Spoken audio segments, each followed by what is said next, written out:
Here's a number that Wall Street doesn't want you to sit with for too long. Goldman Sachs just raised its recession probability for the United States to 30%. That's the third upward revision this year alone. Back in January, it was 20%. Now it's 30%. And their peers, Eli Parthenon, Wilmington Trust, Moody's Analytics, they're at 40, 45, nearly 50%. One of the most respected economists on Wall Street called it close to a coin flip. A coin flip for whether the entire U.S. economy enters a recession. And here's the part they almost never tell you on the evening news. By the time the NBER, the official recession dating body, officially declares a recession, we're usually already in it, sometimes by 6 months, sometimes by a year. So the clock might already be running. That's today's episode. Welcome to Trek for Wealth. I'm Avery. And I'm Grant. Today we're asking the question that honestly a lot of people are Googling right now. Are we heading into a recession or are we already in one? We're going to look at what a recession actually is because the definition is weirder than you think. We're going to walk through what the warning signs looked like before the big ones in history, compare that to right now, and most importantly, tell you what to actually do about it if the economy does turn. Because the goal is never to predict, it's to prepare. Let's get into it. Okay, so here's where I get to be the history nerd for a minute. Because the word recession gets thrown around constantly, and most people have a fuzzy idea of what it means. 2 bad quarters, GDP drops, everything goes sideways. But the actual definition is much more interesting than that. How so? The official arbiter of U.S. recessions is something called the National Bureau of Economic Research, the NBER, and their definition is not about 2 bad quarters of GDP. Their definition is, and I'm going to be precise here, a significant decline in economic activity spread across the economy, lasting more than a few months. GDP, employment, income, industrial production, retail sales, all of it together. They look at the whole picture. So GDP alone doesn't tell the story. Right. In fact, the 2001 recession, which officially began in March 2001, never actually had 2 consecutive quarters of negative GDP. Not technically. But employment cratered, industrial production fell, and the NBER called it anyway because the depth and breadth of the slowdown was undeniable. So we can be in a recession without hitting that classic 2-quarter rule. Correct. And here's the other kicker. The NBER almost never calls a recession in real time. They wait until they have enough data to be certain. So by the time they announced the 2007-2008 recession had started, it was December 2008. The recession had actually begun in December 2007, a full year earlier. So people were living through a recession for 12 months before anyone officially said so. 12 months. And before that, 2001, 1990, 1973, same pattern every time. The clock starts, nobody rings the bell, and by the time the bell rings, you've already lost 6 months of preparation time. What did those warning signs actually look like? Like, what were people seeing right before the big ones? They were seeing exactly what we're seeing now. Let me walk you through the 3 big ones. 1973, you had an oil shock. OPEC embargo, prices quadrupled overnight. GDP started slowing. The Fed was caught in between fighting inflation and trying to keep growth alive. Sound familiar? Just a little. 2001, the dot-com bubble was unwinding, job growth was already soft going into the year, the Fed had been raising rates, then you had an external shock, September 11th, that hit consumer confidence hard. The NEBR later said the recession had already started 6 months before the attacks. The recession was already running. The shock just made it impossible to ignore. And 2007, home prices were already falling. Subprime mortgage delinquencies were spiking. The Fed was watching closely but hadn't cut rates yet. Consumer confidence was weakening, and there was a general sense of, yeah, things are slowing, but it probably won't be that bad. Home prices had doubled since 1998. Nobody wanted to believe it could unravel. And then it got. Spectacular. Okay, so now let's look at right now, because Some of these comparisons are a little uncomfortable. That's the one way to put it. Okay, curious. Walk me through the current data. What is the actual scorecard? So let's tick through the key indicators. Real GDP grew at just 0.7% annualized in the fourth quarter of 2025. That is not a strong number. Growth close to stall speed. zero point 0.7, that's basically flat. Basically flat.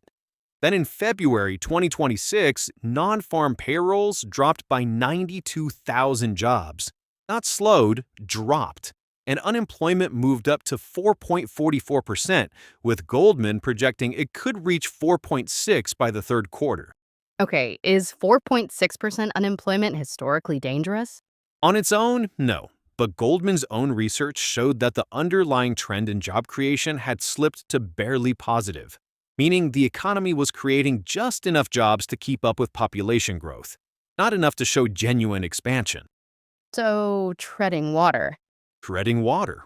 Now layer on oil. The Strait of Hormuz has been disrupted. That's the passage that carries roughly 20 million barrels a day of crude oil and about one-fifth of global LNG. Brent crude went from about $70 to touching $112 in just a few weeks. Goldman is forecasting it averages around $115 in April. That feeds directly into gas prices, into food prices, into basically everything. Everything. The St. Louis Fed published analysis in April saying that the increase in energy prices since the conflict began could cost consumers the equivalent of 10 to 15% of this year's expected tax relief every single quarter that oil stays elevated. So, whatever relief people thought they were getting from the tax bill, Oil is eating it. and inflation is still running above target on top of all this? Core PCE, the Fed's preferred gauge, was at 3.1% in January, well above the 2% target.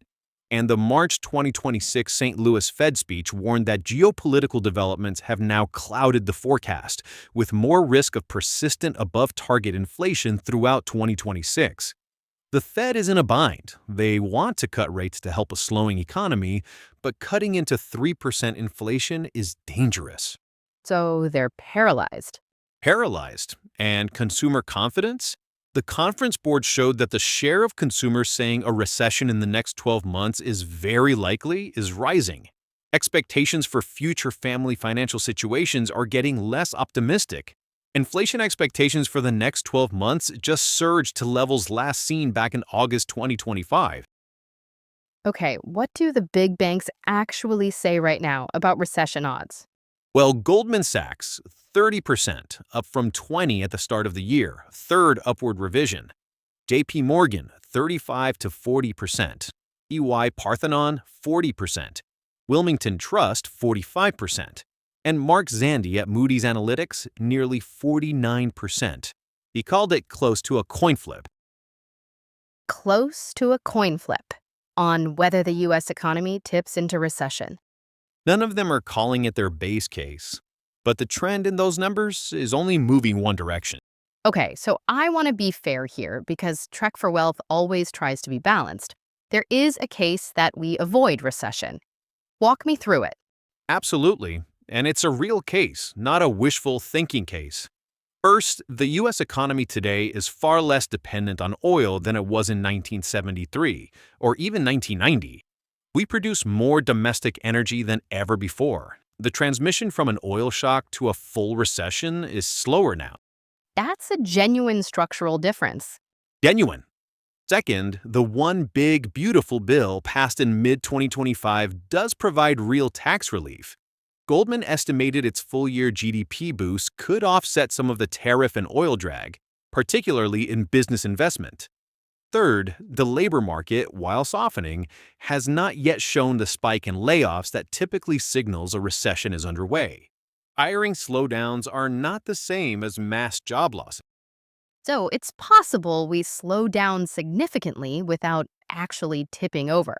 Possible, even likely as of Goldman's baseline, they still say recession is not their central scenario.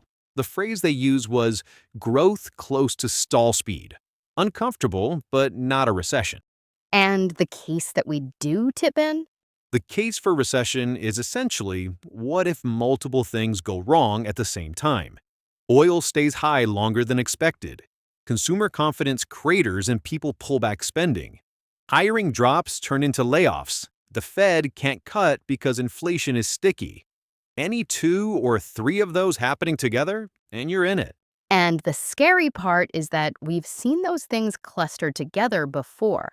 We've seen them clustered together basically every time there's been a recession. That's sort of the definition of a recession. Multiple bad things at once. All right, regardless of which scenario plays out, let's talk about what people can actually do, because that's why we're here. Absolutely. And I want to be clear, we are not saying sell everything and hide cash under the mattress. We are saying here are the moves that make sense whether or not a recession actually hits. Wealth move number 1. Know your runway. If you lost your income tomorrow, how many months could you survive on savings alone? The historical average recession in the post-World War II era lasted about 10 months. That means your emergency fund needs to cover at least 6 months of bare-bones expenses, ideally 9 to 12 right now. If you don't have that, that is the single highest priority before any other financial move. I'm curious. Most people don't have that. Episode 8 showed us that 51% of Americans are living paycheck to paycheck. So if that's you, high-yield savings account. Automate a transfer every payday and build that runway first. Wealth move number 2. Do not panic sell your investments. I'm going to be blunt. The worst financial decision you can make in a recession is selling equities when they drop 20 or 30%. The S&P 500 has recovered from every single recession in American history. Every single one. The people who got hurt in 2008 were the ones who sold in October and didn't get back in until 2012. They locked in the loss and missed the recovery. If you sell at the bottom, you get the pain twice, once on the way down and once watching the recovery without you. Perfectly said. Wealth move number 3. Tilt defensive. This doesn't mean abandoning your portfolio. It means making sure you have some exposure to the sectors that historically hold up in recessions. Consumer staples, XLP. Healthcare, XLV. These are the companies making things people have to buy regardless of the economy. Toilet paper and blood pressure medication don't become optional in a recession. Grant just made XLP sound oddly comforting. Consumer staples are underrated. Also TIPS, Treasury Inflation Protected Securities, ticker SCHP or STIP. If inflation stays sticky, TIPS adjust. If a recession hits and the Fed eventually cuts aggressively, longer duration bonds come back to life. We covered the full stagflation playbook in episode 10 if you want to deep dive. Wealth move number 4. Recession-proof your income. This is the one people skip until it's too late. What is your value to your employer in a downturn? The people who get laid off in recessions are the people whose value is hardest to quantify. Document your impact. Build relationships outside your immediate team. Have a side income stream, even a small one that's independent of your primary employer. The gig economy, a skill you can monetize, a side project. We'll do a full episode on this, the side hustle economy, coming up. And the 5th move? Wealth move number 5. Watch the clock, but don't stare at it. Check in on your financial picture monthly. Track the key indicators we talked about: payrolls, core PCE, consumer confidence. Not because you can time the market, you can't, but because awareness lets you respond when things shift rather than being caught completely off guard. Preparing without predicting, always. Preparing without predicting, always. Here's what history actually teaches us about recessions. They are almost never a surprise in hindsight. Every single one, 1973, 1990, 2001, 2008, you can go back and read the data from 6 or 12 months before and the signs were there. Soft jobs numbers, rising energy costs, weakening consumer confidence. Policy between two bad options.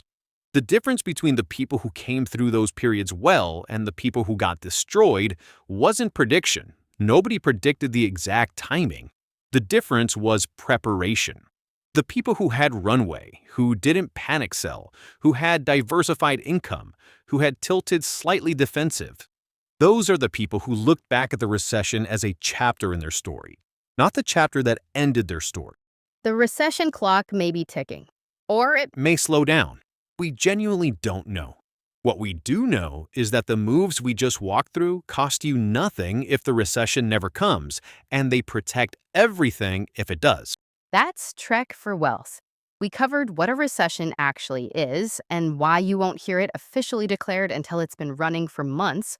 We walked through the historical warning signs from 1973, 2001, and 2008. We looked at the current data: 0.7% GDP growth, 92,000 jobs lost in February, oil at $112, recession odds at 30 to 50%, depending on who you ask. And we gave you 5 wealth moves you can start today, recession or not. If this episode hit different for you, share it. Send it to someone who needs to hear it. Hit subscribe because we've got a lot more ground to cover. And as always, keep trekking.